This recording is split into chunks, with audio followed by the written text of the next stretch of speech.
Ay nako, papatuka ka na lang, sakto pa pagdating mo sa loft, bumuhos ang ulan. Sayang lang tayo ng gas.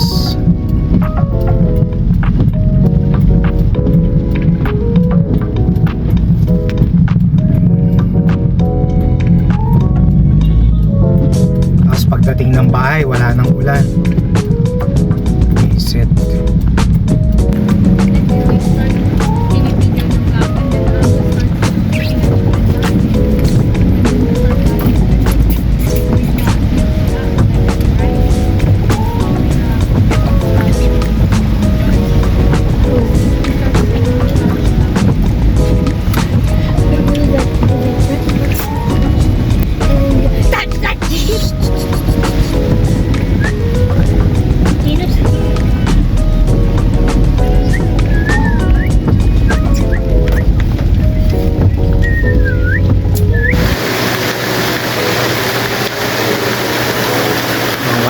Balik ulit.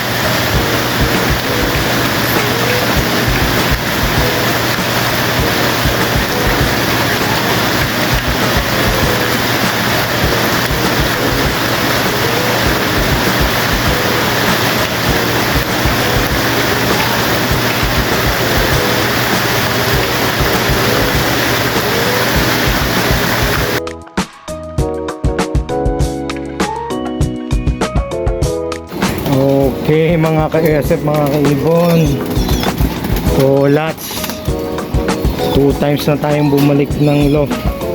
Naabutan talaga tayo ng ulan. Tenga ang ibon natin, ika 5 days na to walang ranging. Ayun mga ka-SF, kamusta mga ibon nyo? Yung kondisyon okay naman ba? So ito yung lahat ng ililipad natin ng SDR. Okay. Grabe na nagtatabaan na yung ibon natin mga ka-SF. Grabe, kanina nagpunta tayo na ng 9 o'clock yata. Pagdating natin ng loft, biglang bumuhos yung ulan. Kaya nag-decide tayo umuwi. Kung nagpunta tayo ulit ng 11, pagdating natin biglang nagkulimlim, wala pang 1 minuto bumuhos na yung ulan. Pero nag-decide ako na magstay muna, magpatila, kaya nakapagpakain tayo ngayon.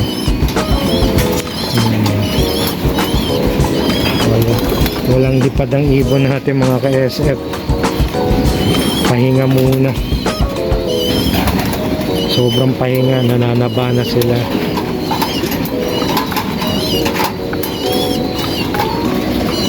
Yung isang inakay natin dito.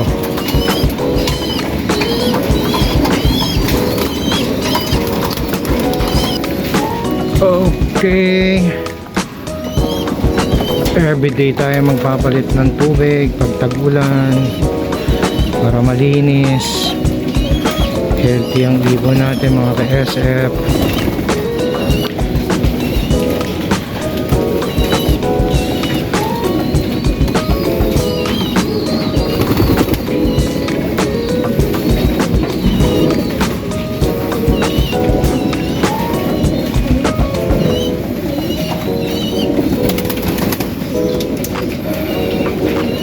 Okay, hanggang dyan na lang mga ka-SF, mga ibon. Thank you ulit sa pagsubaybay.